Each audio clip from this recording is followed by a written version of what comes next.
Welcome to the Community Development Podcast, a podcast dedicated to community development practice and approaches, sharing our learning and connecting the workforce. My name is Russell.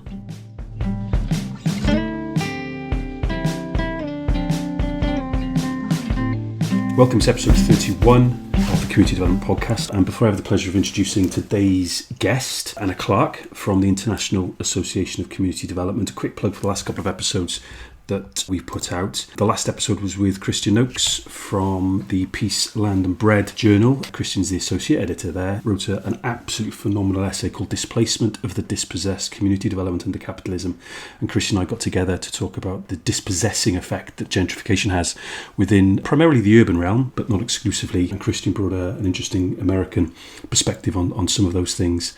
And certainly anyone who is in any urban environment, I would guess, but certainly it resonated with me in the UK, would find a lot in common with what Christian has witnessed in Atlanta, primarily where he's based, but also in California, where he's from originally, and other parts of the United States.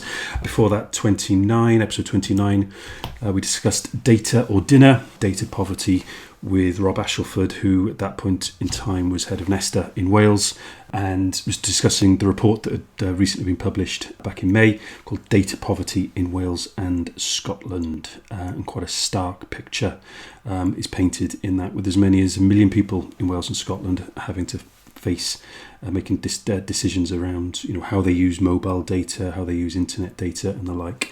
So welcome to the podcast, Anna. Sorry to keep you waiting. Anna Clarke, how are you? I'm very well, thanks, Russell. I'm happy to be here this morning.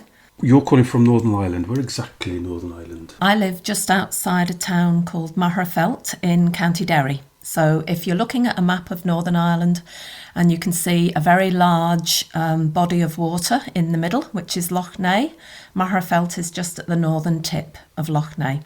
I thought, given that we were talking internationally today in respect to the IACD and having that global perspective, I thought it would help just help people orientate themselves a little bit. Anna, what's your, before we get into the guts of this and around the IACD and its history, its mission, its work, what's your background and what's your connection with community development?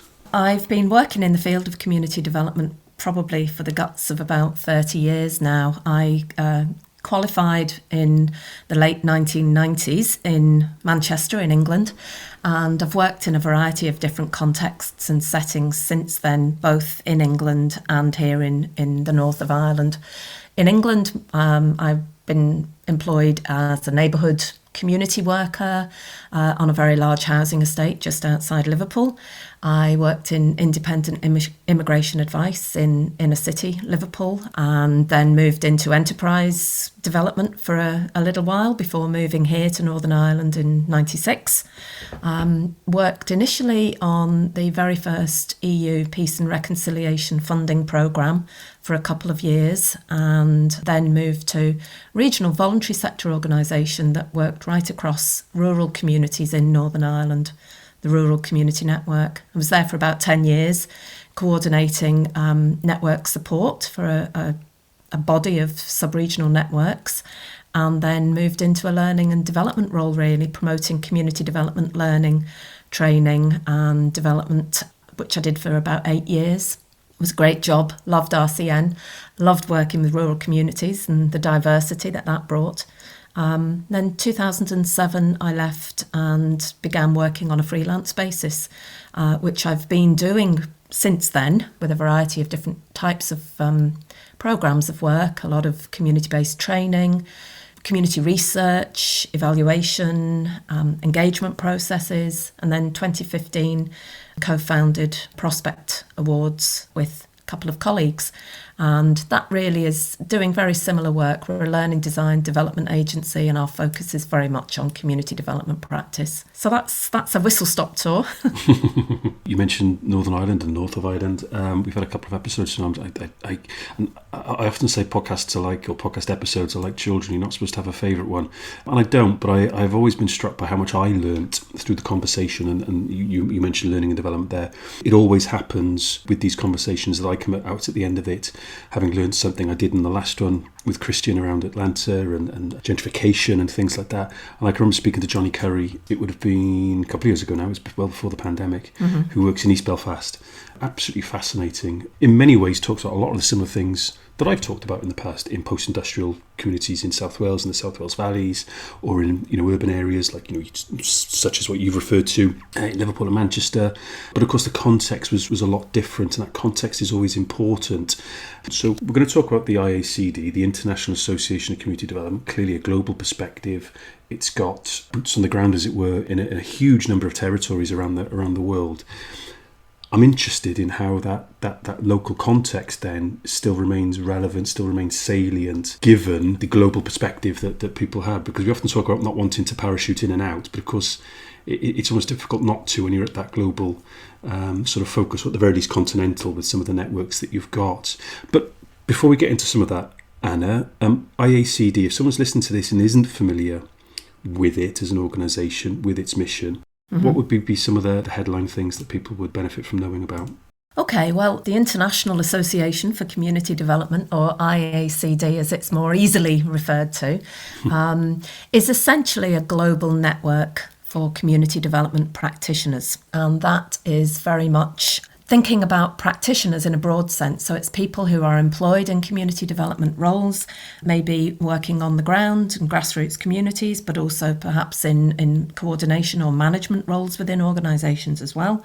Community development practitioners in the sense of being community work educators, maybe working in educational institutions, colleges, universities. Policy research roles are also very relevant in terms of the community development practitioner perspective as well. And we do have a body of student membership as well, those who are embarking, if you like, on their professional journey and engaging in higher education around that. And of course, there's a wide number of people active within their own communities as activists and as volunteers. So it's a broad family in terms of the perspectives that people are coming from. And we have an international membership, but it's also important to say that IACD has a very clear definition of community development, and a main part of our purpose is to promote community development as a discipline and as a profession where we can coalesce together around a common understanding of what that is. So as a global organisation, a key part of our purpose is to promote that discipline, that understanding on a shared basis, whilst at the same time recognising the different contexts that people are working and engaged in. And that multidisciplinary aspect is quite important as well, isn't it? Because people might be coming at this from maybe a health perspective or a local economic development perspective, education work, maybe work to do with gender or equality, whatever it might be. But it's trying to coalesce around that sort of more that common understanding then, isn't it? It is, yes. We recognise that there are plenty of our membership who are employed directly by a community development organisation and are in a community development role. And then there are other, as you said, allied disciplines where people are using community development approaches. That can be very wide and varied. But the common issue is that we have that shared understanding of what the discipline of community development is. Yeah, and you head to the website iacdglobal.org, and on the landing page for the About tab is a bit more about this, and it gets under the skin of that a little bit more in terms of terminologies and definitions and so on. But I've always been struck at the very top of that by the main logo, is it says, without community development there is no sustainable development. And it seems that although we've had this conversation several times in different dates in the diary, we're talking now against the backdrop of the climate summit that's taking place in Glasgow at the minute, COP26. They'll be talking a lot about sustainability. That sort of term will be getting used. My fear is, without forensically analysing everything that everyone is saying during that from afar, is that community development won't be getting mentioned anywhere near as much. And on a surface level, I can understand and appreciate why that is. But it's fairly emphatic a statement, isn't it, on the part of the IACD that, one cannot have one without the other.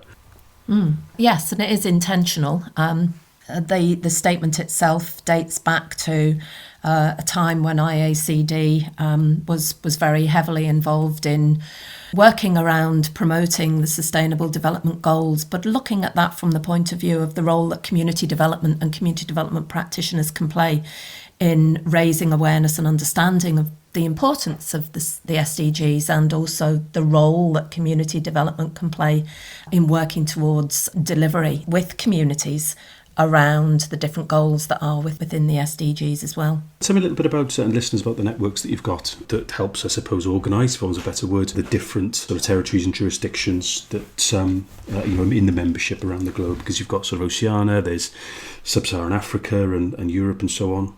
Yeah, so we are a global organisation, and probably one of the easiest ways to kind of describe this picture, if you like, is through the structure that we have. So we have a board of directors who are also charity trustees. There's 20 of us, and we're from the different global regions around the world.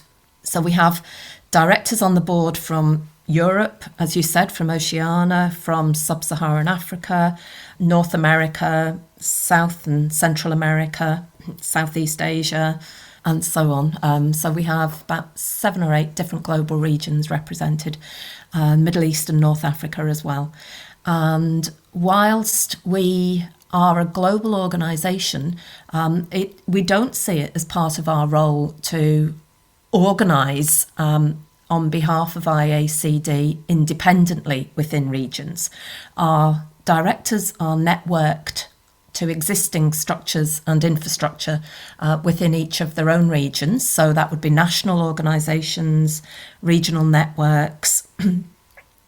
And the role of the director in each region is to connect with that infrastructure that exists, but to promote then community development on an international basis and provide that conduit, if you like, for connecting in then to IACD and disseminating and sharing the learning that comes from one region across the global regions through the organisation that we are. And that's the networking aspect that's really important. There's a strong emphasis on the networking that facilitates sharing and knowledge exchange and practice exchange. And there's a wealth of resources on the website as well. 1953, the organisation was set up, so it's been around a long time as well. Yes, it's getting on for its 70th birthday. Eligible for a bus pass? Yes, absolutely. Russell, don't be asking me about the early days because I wasn't around then. No, absolutely. Wouldn't dream of it. But I think it's fair to say that the organisation, it does have a long history, and it has morphed and changed quite a bit, as many organisations of that age would do in that time frame. Now we are operationally based in Scotland. And the organisation has been operationally based there for a number of years. We are currently a company limited by guarantee and a charity registered with the Scottish Charities Commission, OSCA. But we are in the process, which you may be aware of changing our legal status to becoming a Scottish Charitable Incorporated organisation. So that will simplify things again. And that's probably just an example of the kinds of changes that the organisation has gone through over the decades anyway, keeping up to date, fit for purpose and ready for the future, really. Yeah. So some of those governance developments are very much about placing ourselves and strengthening our position in terms of the future of the organisation as well. The slightly dry but nevertheless necessary bits of what organisations need to be attentive to. But there is a fascinating story, a look back over time for the organisation. What I love with these things as well is how language changes as well sometimes, and terminologies change and evolve and take on different meanings. And I find it quite a fascinating read looking back since 1953 and its sort of establishment or its origins in the United States, and how phrases like war on poverty and reference to sort of underprivileged communities and how such the terms evolve and change. I find that fascinating. So Anna, we mentioned the summit taking place in Glasgow at the moment. Clearly the pandemic, in its global reach and nature and impact, has been uppermost in a lot of people's minds of late. Hugely complex issue as well, and will have different, like you said earlier about context, will have impacted differently in different parts of the world. But what does an organisation like the IACD do when it becomes aware that there's this thing called a pandemic happening, and it's going to be pretty existential, it's going to be pretty impactful? What was the thinking at the time as this was beginning to happen? I think in the early days of the pandemic, I think none of us really knew exactly what we were facing, really, and any organisation would have been in the same situation. One of the things that we did early on was to try and capture from our membership and from directors in the different global regions just a picture to build our understanding of what the situation was like in the different regions. That was a very helpful way of getting a sense of how the pandemic, as I said, in the early months, was impacting communities in different parts of the world. What did that look like? And what were some of the responses that were happening within countries and within regions as well? And that's fair to say that mirrored probably what a lot of other organisations were doing too. It helped us formulate a statement that we put out in 2020, and really part of our role as a global network is very much about trying to continually support and demonstrate solidarity with communities that are impacted, but support practitioners through continuously sharing information about what is happening in other parts of the world, what some of those responses are, not just on the ground, but also at a policy level, and continuing to raise awareness of the differential impacts that the pandemic and other global issues have on specific communities that are already experiencing disadvantage and marginalisation. And the statement that we put out last year, highlighted that particularly, and continue to do so. But we did feel that it was a very, very important factor. Pandemic itself and also other major global issues like climate justice were things that we felt increasingly as an organisation we need to take greater cognizance of. 2020 we were going through a strategic planning process, so what we also did was specifically make reference to the importance of supporting communities and regional actions to address those issues in our strategy, and that was a slight shift from previously. We've made that conscious decision now to incorporate that within our strategic plan as well. We produced a set of one of our publications, Practice Insights, around the pandemic and the ways in which different communities in different parts of the world, A, were being impacted and B, responding, and also continued to focus around that in terms of our conference planning as well, and trying to make adaptations to ensure that we could respond to deliver our services in a way that was meaningful for people to continue to engage. And again, that mirrors a lot of other organisations. And easier said than done. And recently finished a piece of work looking at the concept of resilience in the third sector in Wales, and many community organisations contributed to that, who would say that they are involved in and engaged in community development activity and approaches, many of them, and this almost like constant adaptation as well. It was almost like constant innovation in response to new challenges emerging or new issues rearing their head.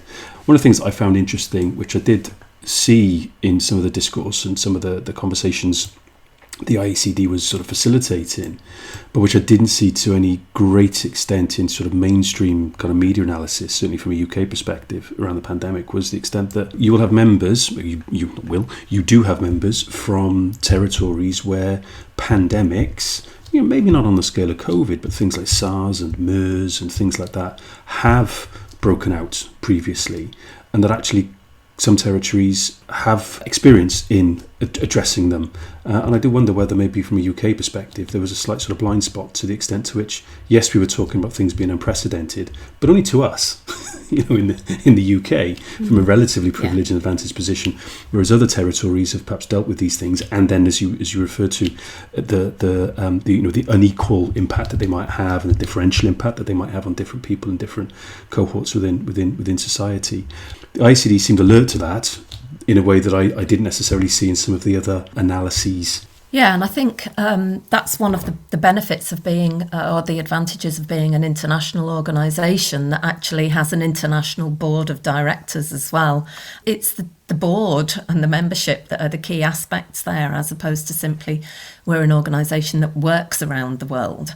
We are international because of the people that are involved on the board in terms of bringing that diverse experience, knowledge and life, from living in different parts of the world, and also the expertise in terms of the skills and knowledge from different aspects of practice in relation to community development. So we have in the past produced other editions of Practice Insights that have focused on other major global issues, as you pointed out. This pandemics are not new, and other major global crises that are associated with climate change as well are not new, and former editions of Practice Insights and webinars and conferences and seminars have focused on those too. So within the organisation, there is a strong body of expertise and knowledge that is there to be shared, that our directors and members bring and do share. But part of the challenge for us is about how we really maximise the benefit of that, I suppose. I've mentioned Oceania, South America, I think where else has had a mention? Atlanta, Belfast, Maharafelt, Liverpool, South Wales. I mean, if someone is working in a community somewhere, let's be honest, and I've experienced this, I mean, perhaps you have as well, and there will be certainly members and people of the IACD and people listening to this who will be in a similar boat or have been in a similar boat. Community work can be quite lonely. It can be kind of you on an estate in a community. And yes, there's local people there, but in terms of that traditional kind of working office environment, it can be a little bit lonely, outreach and the like. And I can recall any number of instances where that was the case for myself. Sometimes the global and the international can feel a bit abstract and feel a bit remote. What would be the potential benefit then to that community worker, that slightly isolated community worker, notwithstanding their own local networks and things and line management structures and the like? But how would they benefit from engaging with IACD? That's a really good question, Russell. And I mean, for me personally, I find being involved in IACD and really, in the years that I've been a member, increasingly that it might be global, but actually it feels like a relatively close-knit family in many respects. And I'm not just talking about the board. I find that I have been, through the organisation, I have been able to foster links and connections that have been professionally beneficial to me in terms of my ability to take some of that back and input that into my own practice within communities, but also bring that family to the communities that I work with as well.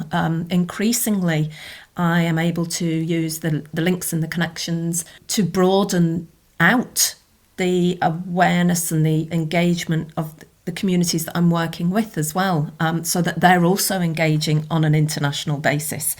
It just sort of grows and mushrooms in terms of the value and the benefit. And I suppose in many respects, because we work remotely the majority of the time, apart from potentially when we have the opportunity to engage in a conference that we get along to, which is, for the last 2 years hasn't been a possibility. It brings people all around the world into your office or your sitting room or wherever it is that you're working, on the computer. And so suddenly you're sitting in a meeting and there are people there from every region around the world, and you do that on a regular basis. You get to know them just as much as you do somebody who might work in another part of your own country, or be even part of your own organisation. So it's international, but it feels very much like a group of peers that you get the opportunity to know and know well and understand the context that they're working in and the way they work, the constraints, the limitations, the opportunities, the different approaches, tools, techniques, all those kinds of things. And suddenly you have all of that then at your fingertips. And also it's the opportunity to explore and tease out with people who are also involved in community development some of the real key challenges that you might have from your own professional practice perspective.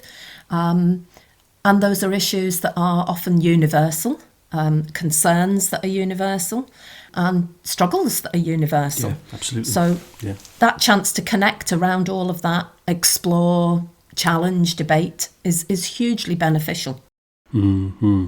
One of the things I like about it on a very kind of practical level, and again, it's on that humane level as well, again, making things less abstract, I suppose, bringing things a little bit closer to home, is the sense of kind of reciprocity that can develop as well, and that sense that people have kind of offered maybe, their experience, their learning, their wisdom, talked maybe quite honestly about their frustrations, their struggles, the challenges and obstacles that they've encountered, and that sense that others then feel inclined and a bit more confident to do so, and you create this kind of sense of reciprocity where people want to give back, but there's necessarily no obligation to, but it encourages them to come forward and to take part in the next meeting or the next network or whatever else it might be. And I think that's quite important. Around sort of creating that kind of sort of trusting and meaningful as well sort of relationships between individuals who, as we hope, I'm sure we're giving a good impression, might be in vastly different territories, thousands of miles away. And the interesting thing is that when you have the opportunity to sit in and be part of some of those conversations, if you're new to it, then like with anything, you might be a little bit more inclined to sort of sit back a bit and just take time to listen and get a sense and a feel for things. But the more people do engage, the more I think they discover that it is a community of practice. And we are all grappling with similar issues, no matter how experienced any of us might be or how new to it we might be. We have a lot of things in common that it is really beneficial to be able to have a forum where you can share. You can learn from listening, but you can learn a lot more from actually the engagement around the dialogue, the discourse, the debate, and teasing out what people mean by different perspectives or approaches and how that might work. But you always are able, I feel, speaking personally, to go away and take something with you that you can work with and work up and use that moves things on for you. It is really helpful. There's a lot to be said as well for that, almost that sense of affirmation that those feelings you feel, those challenges you're facing, others have done so too, and have felt the same, and that it's almost like it's not just you, as it were. I think that can be in itself could be quite empowering for people. Difficult question. What does the future hold? Who knows? But for the IACD, you referred to the sort of strategic review process, and obviously some of the governance changes that you're employing. But what does the immediate future hold for IACD? Where does it see itself going in the next couple of years? Well, we do have our current strategy, which runs to 2024, and I suppose, as all good strategies should, that sort of sets the direction for us. I think IACD is on a very strong footing. We have a very committed body of directors. We have a full complement of directors. There are 20 places on the board, and all 20 places are full. People are always keen to join the board, when we recruit each year for vacancies. So that's always really positive. We are in a really challenging situation globally. Everybody is, in terms of the kind of key issues that we're all facing. And they're really pertinent issues for community development practice. You'll have noticed in our statement around COP26 that the statement made a quite strong call in relation to community development workers, organisations and community leaders to support the development of community awareness, analysis and climate action within community development practice. We do feel that this is something that's really critical, and that is a direction of travel that I am sure we will be picking up speed on and strengthening our efforts around, as well as other key issues that are critical for communities, particularly those marginalised communities that experience disadvantage and discrimination. So continuing to focus work around gender equality, anti-racism and around climate action are key areas for us to focus on in the years to come, as well as continuing to promote the discipline and the practice of community development. You'll know from the website and from your own involvement, we have a set of standards that we launched in 2018. it's phenomenal when I look at the website and I see how many languages they've been translated into. And that's a continual work in progress. Every year we bring forward more translations. But I would hasten to add that is not at IACD's behest. We have members who are coming forward and saying, I would like to translate these into the language of my country and do that on a voluntary basis. So the promotion of the standards is something that's a continual priority for us, encouraging people to share how they're using them and build that sense of practice around linking practice to standards is important. And obviously as well, we have a forthcoming book on international community development practice. That's due out on the 26th of November. We're working on a second book with Springer this time. The first one's with Rutledge, the second one is with Springer. And that's on the back of the global conference that took place in Kenya, or rather virtually in Kenya.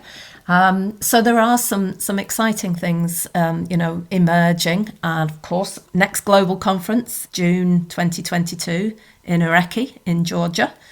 So there's a lot of things happening. And in between times, our directors, supported by Meredith, our administrator, continue to undertake the monthly activities around the networking support, the webinars for members in different regions, and practice insights 2 to 3 times a year as well. You mentioned a bit earlier about Scotland. I mean, I must confess, as someone doing community work and community development based in Wales, I do sometimes find myself looking enviously to Scotland and the apparatus, the infrastructure, the kind of the strength of the networks. We've got, I'm part of them and we have them here, but there seems to be a greater coherence then in Scotland. You mentioned being based in Scotland and adopting a particular legal status with respect to Scotland.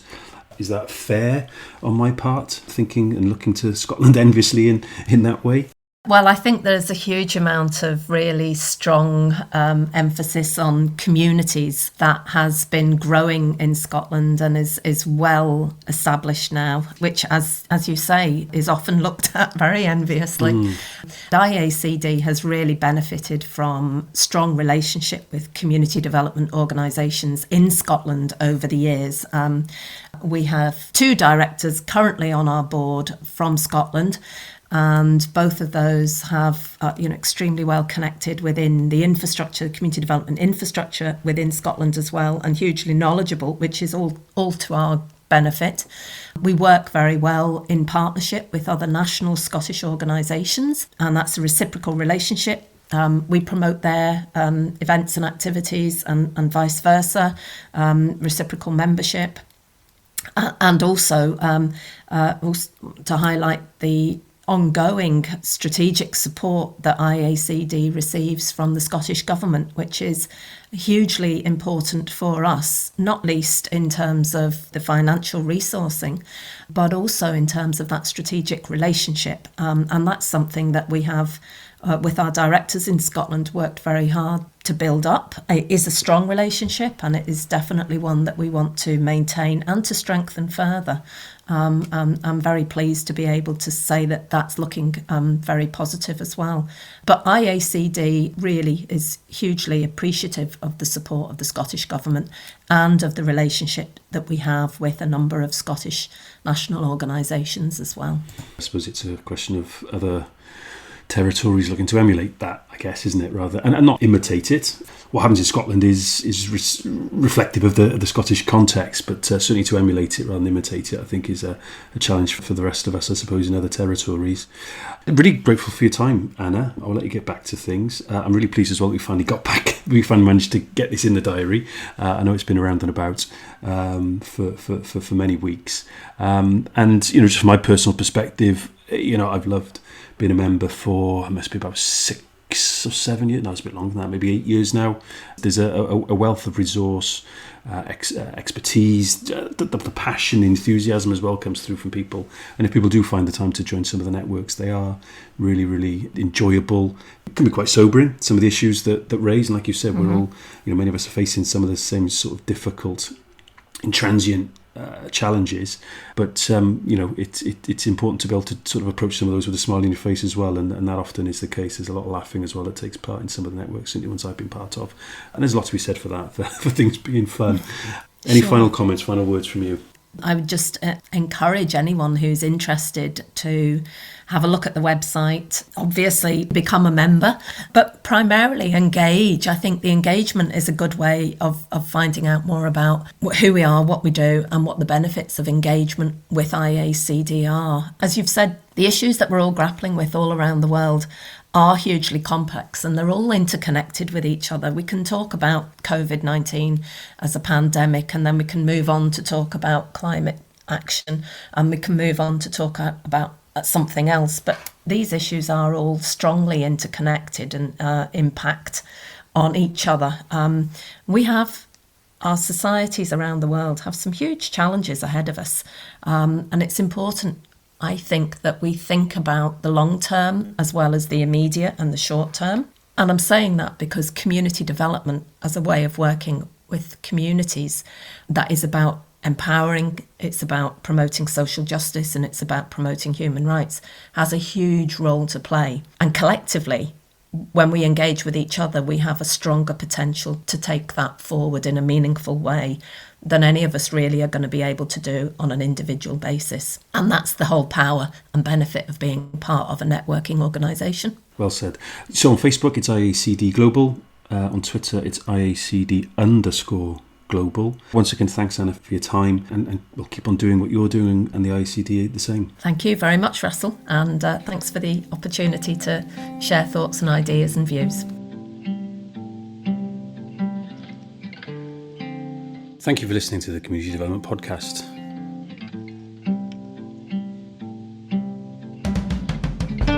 You can follow the podcast on Twitter at CommDevT Podcast, COMMDEVT Podcast. And to support the podcast and help it share learning, connect the workforce, and raise the profile and the merits of community development approaches, why not become a Patreon at patreon.com/the CD podcast.